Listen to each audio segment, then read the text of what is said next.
Chega então o tão esperado momento de se aplicar a lei de Gauss. Tá?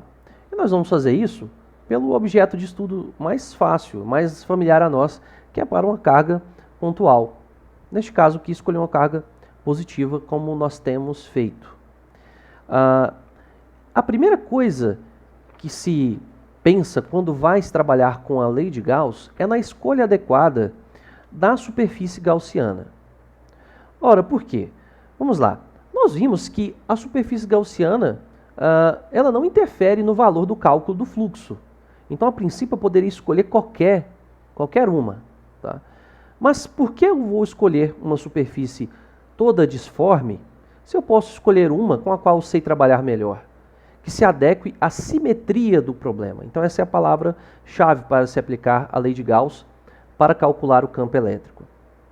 Então, o que nós vamos fazer aqui é calcular o campo elétrico dessa carga pontual, utilizando, então, a lei de Gauss. Então, o que nos diz essa lei de Gauss? Né? Então, a lei de Gauss fala o seguinte, ó, que é a integral de E escalar N chapéu dA é igual à soma das cargas do interior da superfície gaussiana, tudo isso dividido por epsilon zero. Tudo bem? Agora vamos analisar esta integral sob o ponto de vista aí da simetria. Então a primeira coisa a se observar aqui é o campo elétrico, o tipo de campo elétrico que essa carga gera. Né? Olha só, esta carga gera um campo radial. Né? O que significa isso? Né? O campo elétrico de uma carga pontual, ele pode ser escrito como seu módulo apontando na direção radial para fora. Né? No caso da carga positiva. Se for negativa, é radial para dentro. Certo? Então, nós vemos que o campo ele tem essa característica. Agora, vamos notar este N chapéu. Quem que é N chapéu? N chapéu é o vetor unitário normal à superfície gaussiana. Ora, para uma esfera, este N é radial também. Então, qual seria a escolha mais natural? Né? Então, eu vejo que o vetor, né, unitário ou versor N chapéu, ele também é radial. Ele é o próprio R chapéu nesse caso. Logo, a escolha mais adequada, né, é aquela que faça, né, com que o produto escalar entre este campo elétrico e este versor dê para nós um valor constante. Né? E fazendo isso, né, o que acontece? Olha aqui, vou escolher uma superfície gaussiana, essa amarela aqui, eu vou deixar enfatizado aqui, ó, essas duas características. Ó, o vetor normal, a superfície gaussiana, N chapéu, é o próprio R chapéu, radial. E o campo elétrico, por sua vez, também é radial. Ora, então, o que vai acontecer? Agora eu posso trabalhar com esse lado esquerdo da lei de Gauss de uma forma muito fácil. Né? Uma vez que estes vetores aqui, tanto o E, né, quanto o N chapéu, estão alinhados, são paralelos em qualquer ponto da superfície. Olha que legal. Tá? Então eu vejo que para qualquer ponto da superfície gaussiana, tá? Aqui, ó. Para qualquer ponto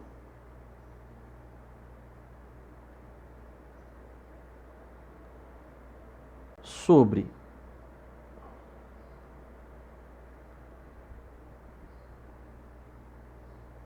a superfície gaussiana, neste caso aqui eu escolhi sendo esférica, E é paralelo a N chapéu. E é aí que está a questão da simetria. Significa que o produto escalar entre E e N, que aparece lá na integral, vai ser o seguinte, ó, E escalar N vai ser o E, né? Ele é a radial, né? É E, R chapéu, escalar N chapéu. Ora, mas o R chapéu é o próprio N e vice-versa. Então, este produto escalar, né, são dois vetores unitários e que são paralelos, isso aqui dá 1, né? Então, esse produto escalar aqui é 1, como a gente já viu várias vezes, né? Então olha só. Então, o lado esquerdo da lei de Gauss fica o seguinte, ó. A integral na superfície fechada, né, de E escalar N chapéu dA é simplesmente integral de E dA.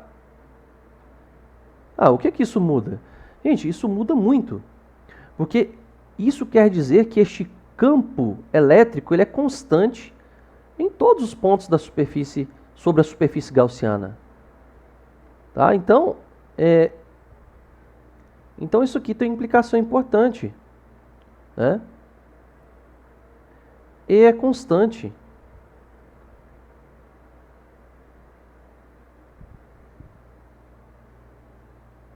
Na gaussiana.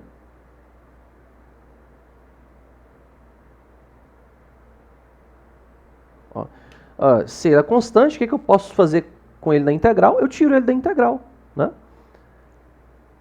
E aí, isso aqui vai ficar igual ao seguinte, ó. E integral de dA.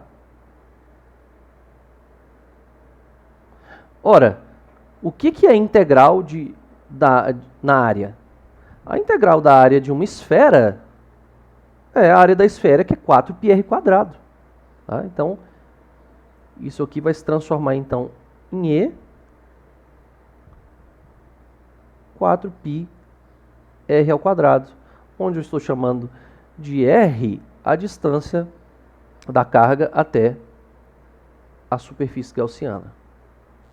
Tudo bem? Então, isso é o que este lado da integral me dá. Agora vamos considerar a análise do lado direito da integral. O que esse lado direito nos diz? Tá?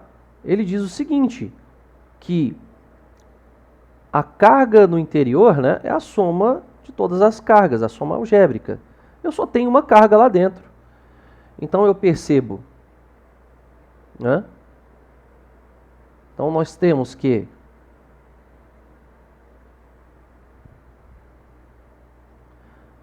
o Q no interior da superfície gaussiana, sobre ε0, é somente Q, né? Então, esse lado vai ficar Q sobre ε0. Tá? Então, agora eu vou igualar o lado direito com o lado esquerdo. Tá? Então, e aí, o que eu vou ter aqui? Ó? Do lado esquerdo, eu vou ter E vezes 4πr², e do lado direito eu tenho Q sobre ε0. Então, isolando aqui o campo elétrico, eu vou ter que E é 1 sobre 4πε0 vezes Q sobre R ao quadrado. Tá? Se eu quiser obter a expressão vetorial, basta eu acrescer aqui o fato de que este E é radial, né? Então, isso aqui se torna vetorialmente E igual a Q sobre 4πε0 ao quadrado na direção R chapéu. E aqui, enfim, nós temos, então, o campo elétrico de uma carga pontual. Agora, veja um fato interessante. Se eu quiser chegar numa expressão da força, basta eu pensar o seguinte, ó. Se eu colocar uma carga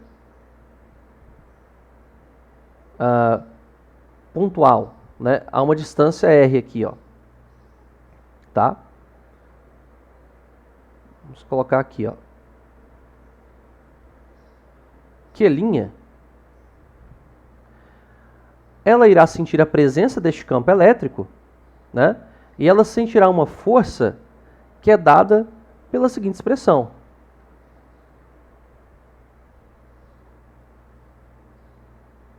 Tá? A força sentida por ela será o valor da carga Q' vezes o campo naquele ponto, E. Ora, então eu posso dizer, este campo E foi dado. Então eu posso escrever aqui, ó, que a força será o seguinte, ó. Vai ser 1 sobre 4πε0 Q vezes Q' dividido pela distância ao quadrado na direção R chapéu. Ora. Nós acabamos, então, de, a partir da lei de Gauss, chegar na expressão para a lei de Coulomb, tá? Mostrando, então, a equivalência, né, dessas duas leis, tá? Beleza? Então, o que aconteceu foi que esta carga está sentindo uma força F, tá? Devido ao campo elétrico gerado por essa. Com essa ideia, eu acabo completando a lei de Coulomb, né, a partir da lei de Gauss. Então, espero que vocês tenham entendido a importância de escolher uma superfície gaussiana adequada para calcular o campo elétrico no seu problema. Vamos para a importante aplicação da lei de Gauss nos condutores em equilíbrio eletrostático. Ora, nós vimos no primeiro vídeo, quando fizemos uma introdução sobre a carga elétrica, que existem materiais que têm uma facilidade em conduzir os elétrons, os portadores de carga, responsáveis então pelo que a gente chama de corrente elétrica, como estudaremos mais à frente. Então, vamos imaginar a primeira situação. Numa situação de não equilíbrio, o que vai acontecer? Nós teremos então os elétrons se movimentando em uma determinada direção, e isso nós vamos chamar de corrente elétrica, tá? Um movimento aí ordenado. Mas esse não é o caso que nós estamos estudando. Nós estamos interessados no caso em que há equilíbrio eletrostático. Ora, se há equilíbrio eletrostático, tá? Essas cargas vão se movimentar de modo desordenado. E mais, tá? Este movimento, tá, desordenado não se dará dentro do condutor, tá? Mas fora dele. Isso quer dizer que quando um condutor está em equilíbrio eletrostático, as cargas em excesso presentes nesse condutor vão se distribuir, tá, sobre a superfície deste condutor. Bem, então neste regime de equilíbrio eletrostático, nós concluímos que o campo no interior de um condutor deve ser nulo, uma vez que todas as cargas estarão distribuídas sobre essa superfície externa do condutor. Mas vamos imaginar que por alguma razão houvesse um pequeno desequilíbrio e pudesse haver então cargas no interior.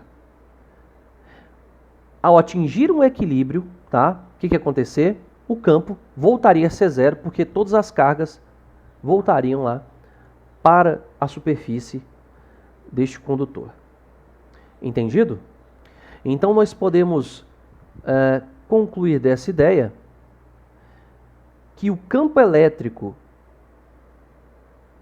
no interior deste condutor em equilíbrio deve ser nulo. Nós podemos ver que isso é consistente e pode ser mostrado através da lei de Gauss. Tá? Veja bem, então eu suponho que eu tenha um condutor em equilíbrio eletrostático. Vou tentar desenhar da mesma forma que esse aí.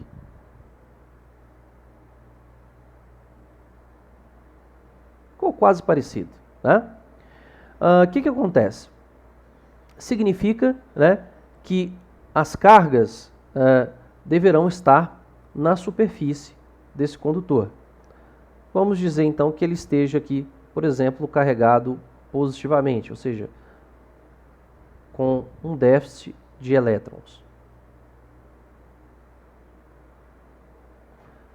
Agora, caso eu desenhe uma superfície gaussiana no interior desse condutor, uma vez que eu estou interessado em saber, em provar que este campo elétrico no seu interior é zero, então eu vou construir aqui uma superfície gaussiana, que ela é arbitrária, que vai contornar a parte interna do meu condutor. Tá? Suponhamos que esta superfície gaussiana esteja aí bem próxima da superfície. Bem, o que nos diz a lei de Gauss?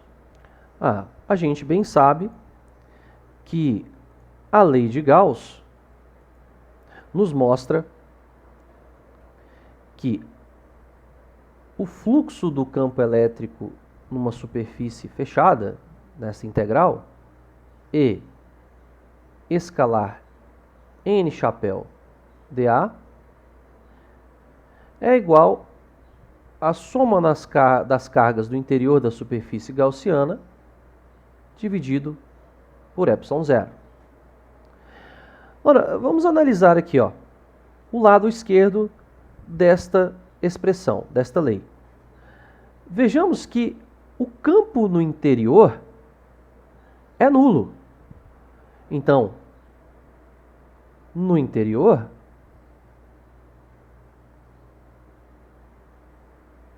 do condutor,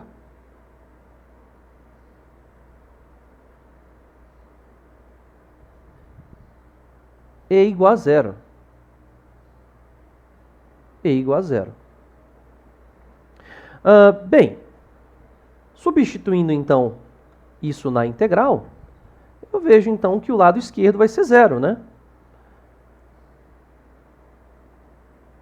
De modo que eu terei então zero igual a carga do interior dividido por epsilon zero. Bem, a permissividade é um valor constante, não nulo, e nem pode ser, né? Então, eu concluo que se o lado esquerdo da lei de Gauss é zero, o lado direito também é zero. Significa o quê?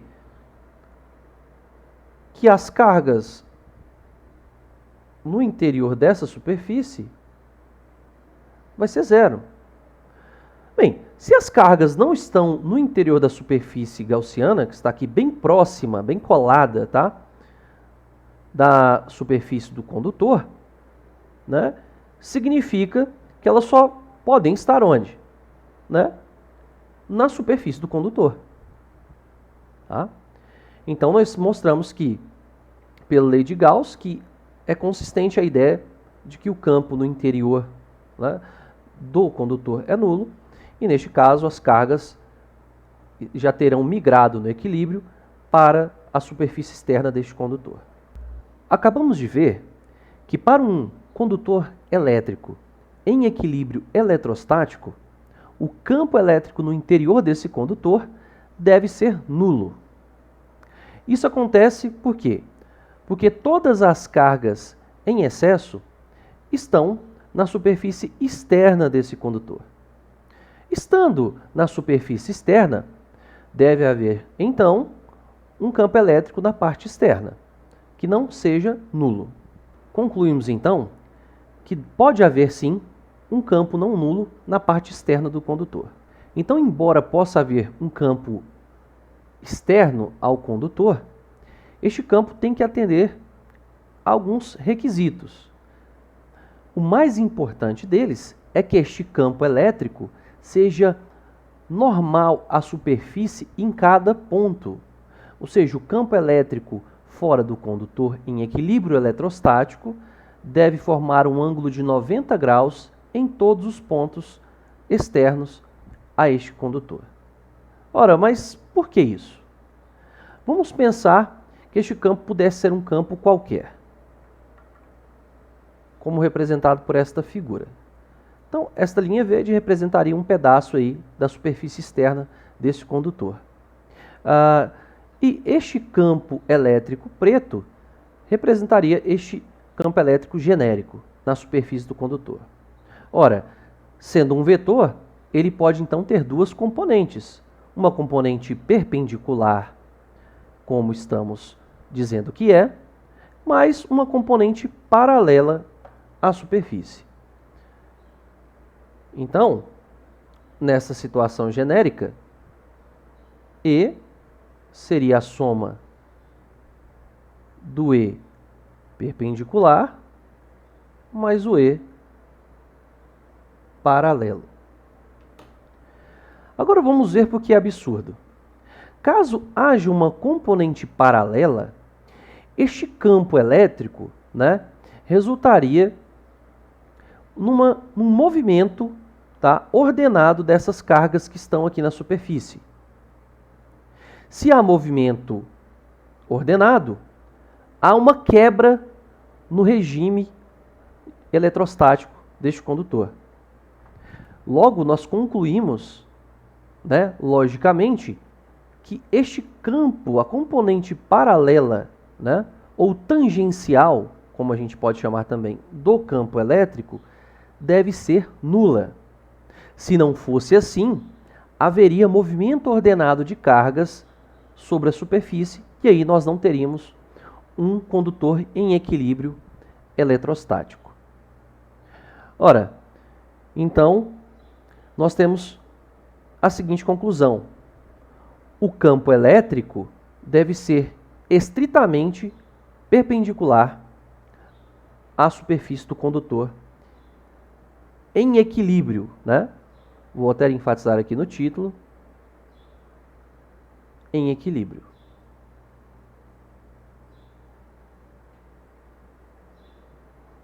Uma vez que sabemos a direção, e o sentido deste campo elétrico, no caso, ele deve ser na direção perpendicular à superfície. Se for uma distribuição de carga positiva, ele aponta para fora. Se for uma distribuição de carga negativa, ele aponta para dentro.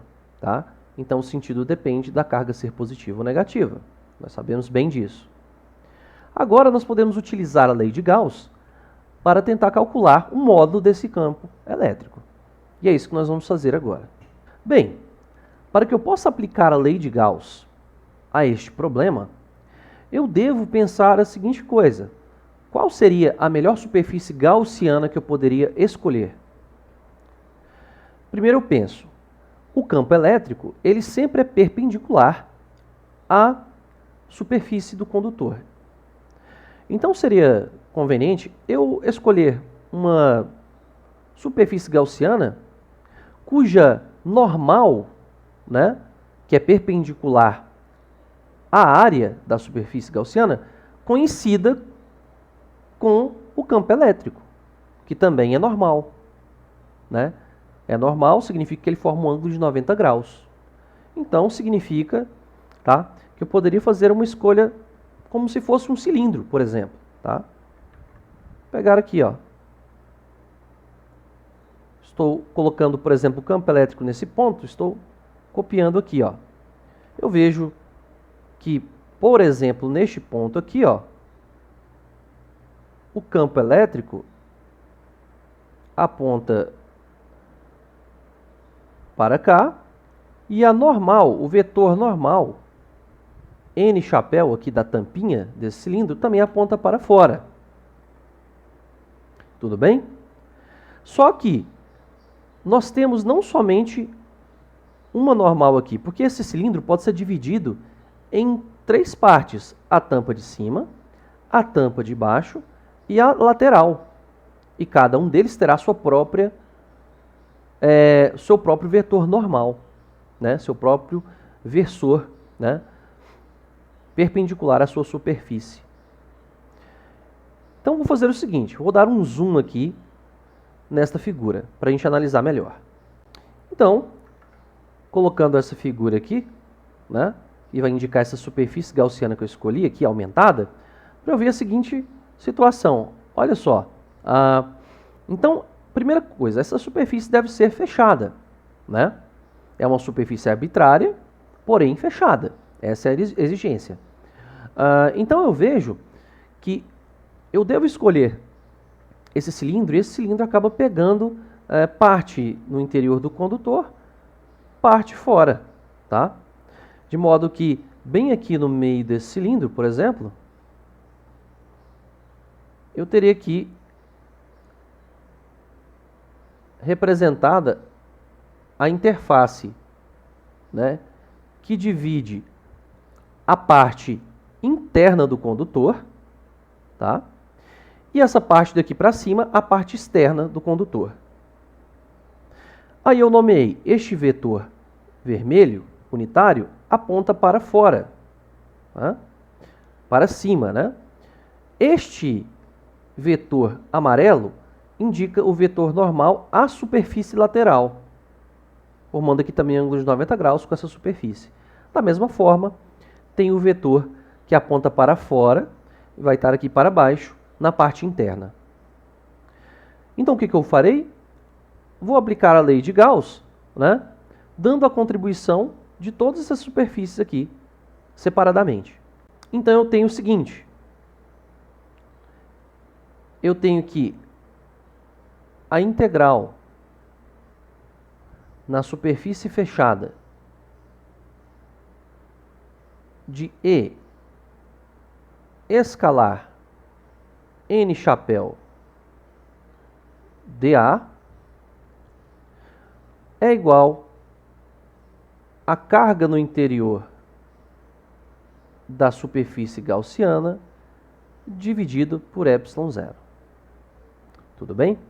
Então, vamos tratar do lado esquerdo da lei de Gauss, que trata então das contribuições do fluxo na superfície gaussiana.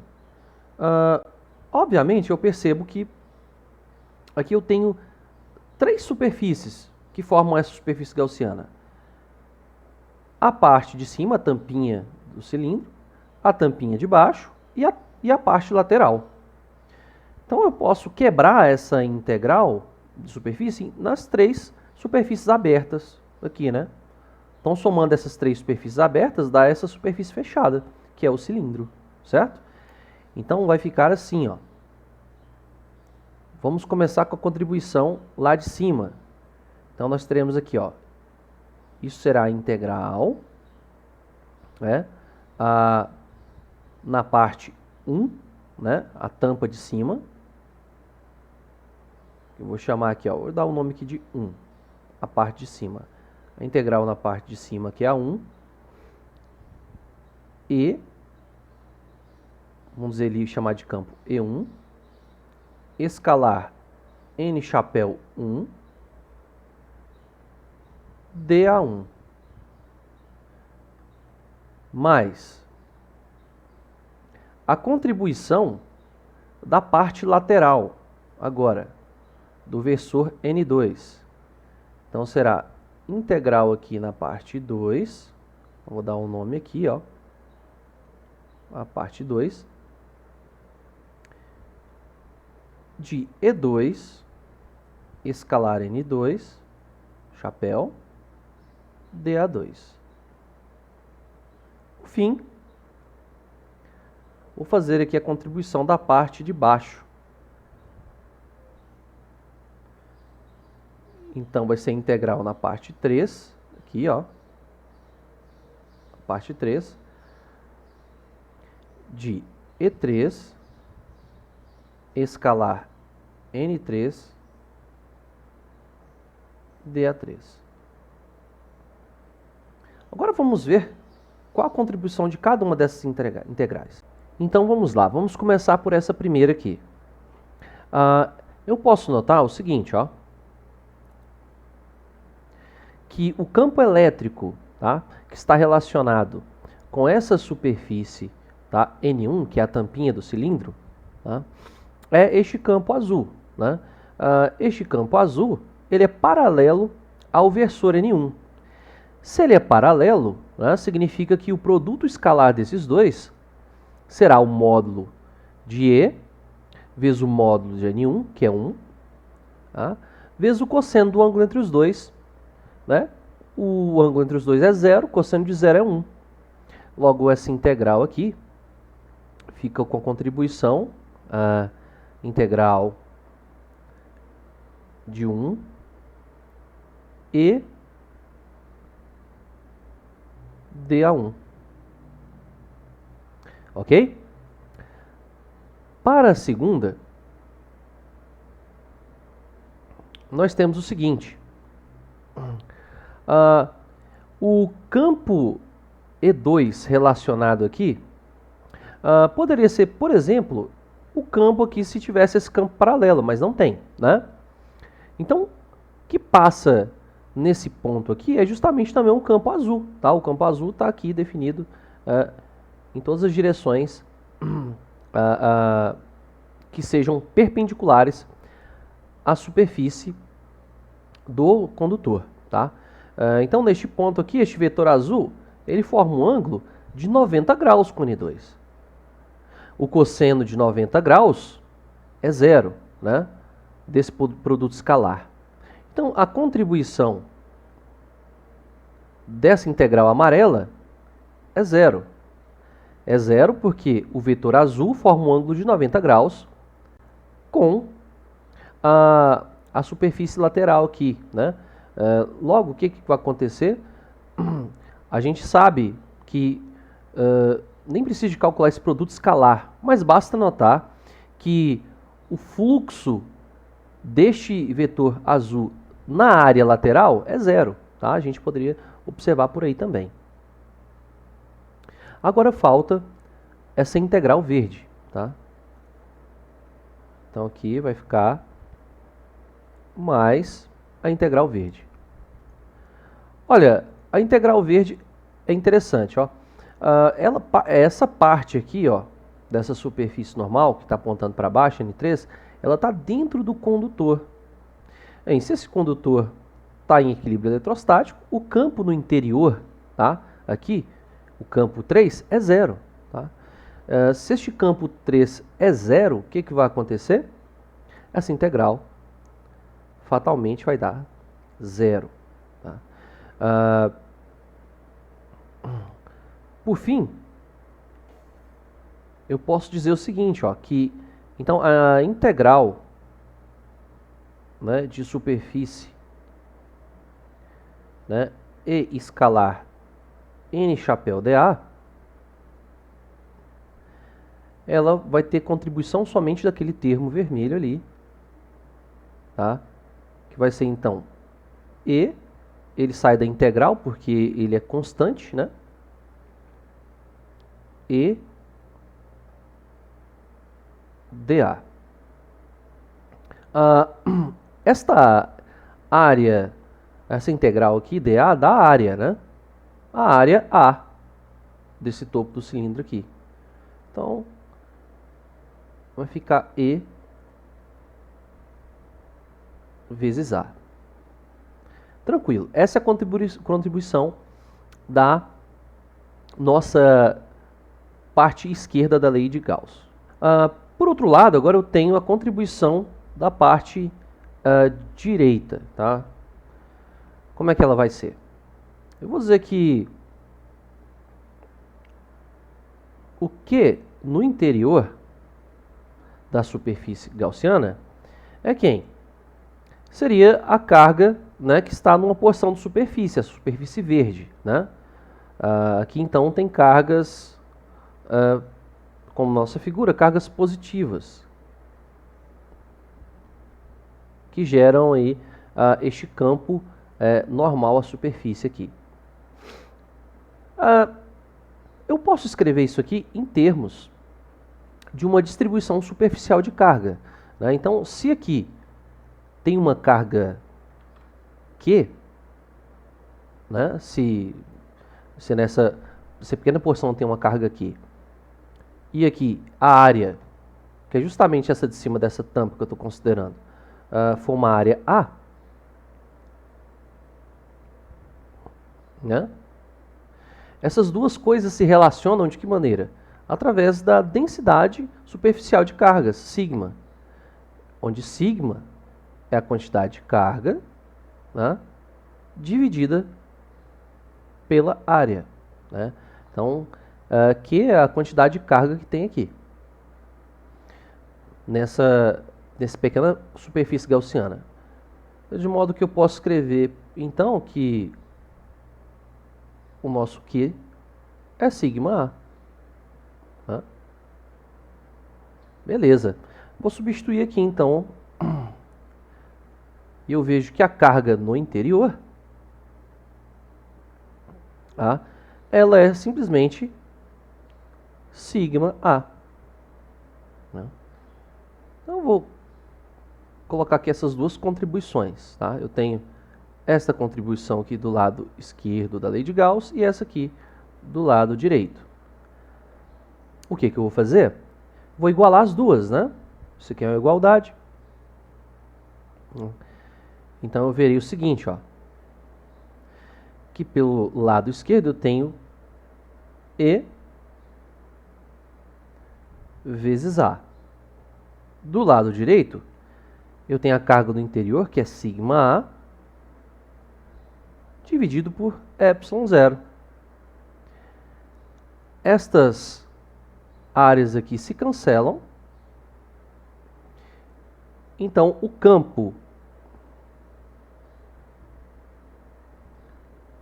né, o módulo do campo na superfície de um condutor em equilíbrio eletrostático é simplesmente sigma sobre ε0. Tá aí um resultado muito interessante. Tá?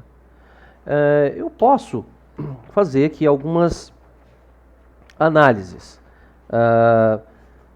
Bem, vamos fazer análise em torno deste sigma. Tá?